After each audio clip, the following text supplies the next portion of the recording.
r/NoSleep. Posted by you/Gunnerfrog10. I will no longer be bored working the night shift as a security guard. I promise. I am a night shift security guard for a series of parking garages in the entertainment district in my city. Security is necessary here because people will leave cars after hours, drunkenly trash the bays, and homeless people will seek shelter here, which is an insurance liability. I take no joy in turning away people looking for shelter, but I take very little joy in any aspect of my job, save the solidarity. I put in my headphones at the beginning of my shift at 9 p.m. I set up podcasts to listen to until my shift ends at 5 in the morning. From 2 to 2:30 I get drunks out of the garage and on their way home, but other than that I very rarely have to talk to anyone. Nobody wants to talk to a security guard, and this particular security guard doesn't care to talk to them either. Of course I get bored, but I need the money and I don't ever think to myself I wish I had someone to talk to. I always just think I wish I was at home watching movies or playing video games. That's part of what made the night I met Lauren so strange. I will start by saying that despite my natural disposition of being a lone wolf, I am still a straight human man with a pulse, so I enjoy the attention of a beautiful girl. The second Lauren walked into the garage, sat down on the curb and lit up a cigarette, she had all of my attention. First of all, she didn't acknowledge me, like at all. Most people walk into an empty space and see a security guard, they at least say something. She did not. She was gorgeous even under the fluorescent lighting, which very few people are, and she moved with so much confidence. She was wearing gray jeans with rips and tears all the way down her legs. She had a blank black t-shirt on and an old pair of Vans on her feet. She had a pixie cut that was dyed green and a ring through her nose. I caught myself staring and so did she. "Can I help you with something?" Her voice echoed across the garage where I was standing. It filled all of the space in the garage, almost like we were in a school gym. I just figured she was loud on purpose. "Well, this is private property, ma'am. No parking after 2 a.m. and it's almost 3:30, so anybody in here is considered to be trespassing." God, I sounded like such a dweeb. I hated myself when it came out of my mouth. Maybe she could tell. My goodness. Trespassing because I've sat down to have a cigarette? Call the cops, I'll be gone before they get here. I won't call them as long as you promise not to stay too long. My bosses check the cameras. Your boss won't even notice I'm here, I'll be gone so fast. Just tired of walking is all, needed to rest my feet. Not a lot of safe places for a girl to stop at 3 in the morning around here. That's okay. What are you doing out here anyway? Couldn't tell you, darling. Feels like I've been walking forever and I just need to sit. You're kind to let me have a moment to rest. I'd let you rest longer, but I kinda need this job and they've gotten on me about being too soft on people looking for shelter before. Imagine that. Someone just trying to get out of the cold or the rain or away from the thieves and other animals. A whole concrete building, safe and dry, just sitting empty while people suffer on the street.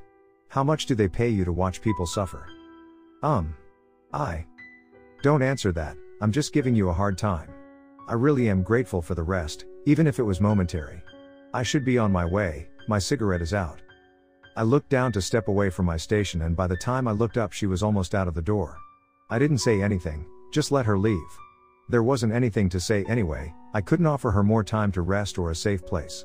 I just sat back down and went back to watching the security cameras. Before my shift ended I went back to look at the footage my boss would inevitably see so I could measure how long she was there. Couldn't have been more than 4 or 5 minutes, I couldn't possibly get in trouble for that, but I wanted to check anyway. I started rolling the footage between 3 and 4 in the morning and no matter which camera I was checking I couldn't see her in any of the video. Not every single spot in the garage is covered, of course, this isn't FT Knox, but I didn't think she was sitting in a blind spot. The camera from the security station was looking over my shoulder at where she should have been, but there wasn't anyone there. Furthermore, the cameras don't record audio so I couldn't hear our conversation even if I wanted to. The tapes bothered me all the way home and then for days after. I then spent weeks hoping she'd come back for a sit. I wanted her to have a safe place to smoke a cigarette and rest her feet, but she never came back. It was almost 4 months later, I came across the article. The article on the internet version of our local paper said that it was the 1-year anniversary of the police discovering the body of Lauren Keller. There was Lauren's face. A picture clearly taken from some social media post. She was smiling in front of a waterfall, green pixie haircut. My heart sank into my stomach. I started to read. The body of a local woman was found in the Parker Entertainment District downtown today, 6 days after she went missing. Local authorities have confirmed the body is Lauren Keller, who went missing in the early hours of September 22nd.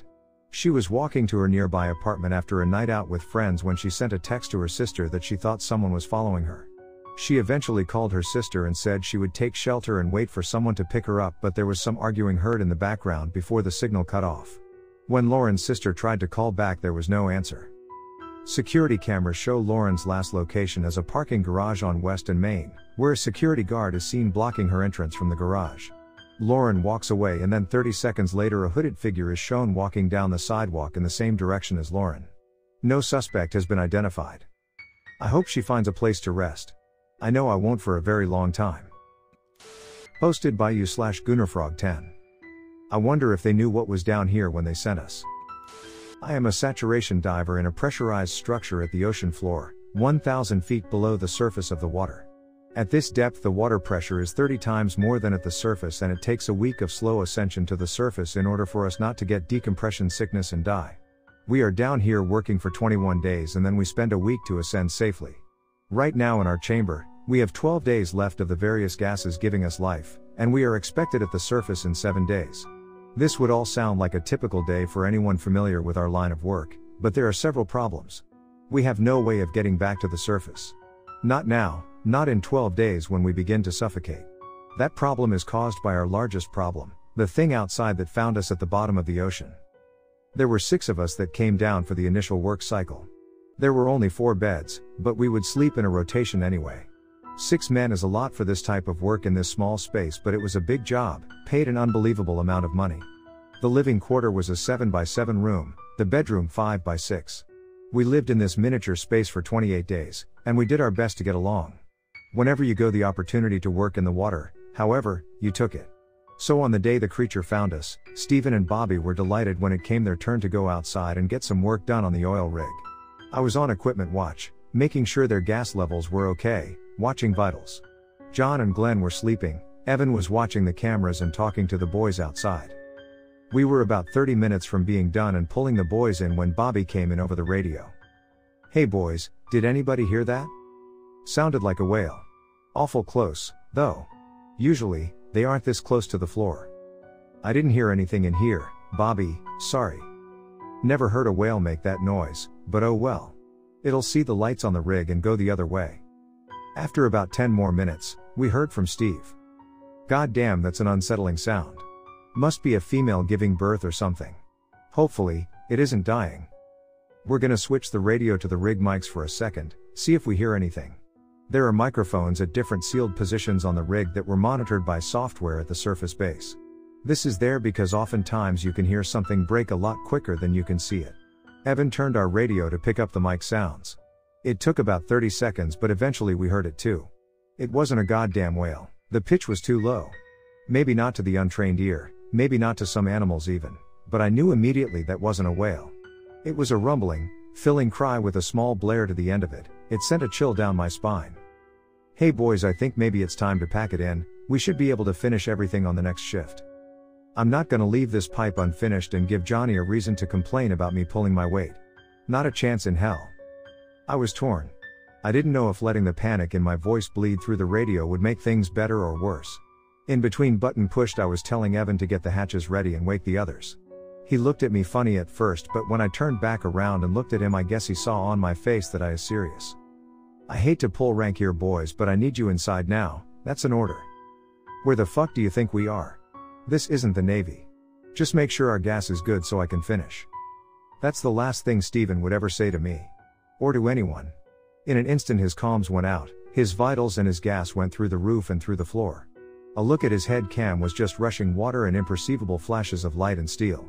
Radio waves don't travel the water, you have to be connected to your gas line to have communication. I stared at the silent images of what looked like traveling through hyperspace underwater. The vital alarm was blaring, Steve's heart rate was skyrocketing, his oxygen levels almost at zero. "What the fuck was that? Get me inside, get me inside." Bobby started to pull himself to the hatch by his gas line. It's almost impossible to move quickly out there, but he was scooting. "What's happening?" Johnny and Glenn woke up with all of the noise. They stared at the screens in terror. Glenn acted quickly. He got to the hatch and started to open the outside door to flood the entry chamber. In the meantime, Steve's camera went black. No more rushes of light and structures, just blackness in front of him. The next thing I heard will stay with me as long as I live, which actually may not be very long. What the fuck is that? Dear God. Guys, pull me in. Pull me in for fuck's sake. It's coming towards me. Bobby was still 30 yards from the hatch. The gas lines don't just retract, you have to pull them in. We were pulling as hard as we could, but then Bobby screamed and his calms were gone. The thing didn't drag him through the water though. Once it ripped him from his gas line, it threw him to the ocean floor. As we looked up through Bobby's camera, we saw it descend upon him. A giant white creature with jet black eyes and a rounded snout like a turtle. It had claws attached to its massive torso and a tail fin double its size. It shouldn't have moved very fast. It didn't seem like it was built for any kind of speed. As it got closer, I could make out scars on its body. Some of them the length of either claw. Whatever this thing was, it wasn't alone. There was something big enough out there to cause it harm. In that moment my body went void of hope or anything good. I was completely swallowed by fear and the realization I would suffocate in this metal box on the ocean floor. Eventually Bobby's camera went black too, but not before we got a look at the inside of the thing's mouth. Base said they were going to send a rescue crew, but when they saw the footage from Bobby's camera they said it was too risky. They asked to brave the ascension, get to the surface like we're supposed to before. We started to get ready to ascend, but when Glenn looked through the rig cameras he saw it out in the open water, waiting. It was fixated on our chamber, barely moved. Looked like it was asleep. The last thing we decided was that risking the ascension was worth it, even with that thing out there. Even if it caught us and tore the ascension vessel apart, it would be quicker and probably less painful than suffocating. We were all packed and ready to go when Glenn saw the wreckage of the ascension vessel fall to the sea floor in front of us. Personally, I'm in favor of opening the hatch and getting this whole thing over with, but Glenn and Johnny want to wait until base camp tells us there's no chance we're gonna make it, but I know they aren't coming. Would you get in the water if you knew that thing was around? I wouldn't have.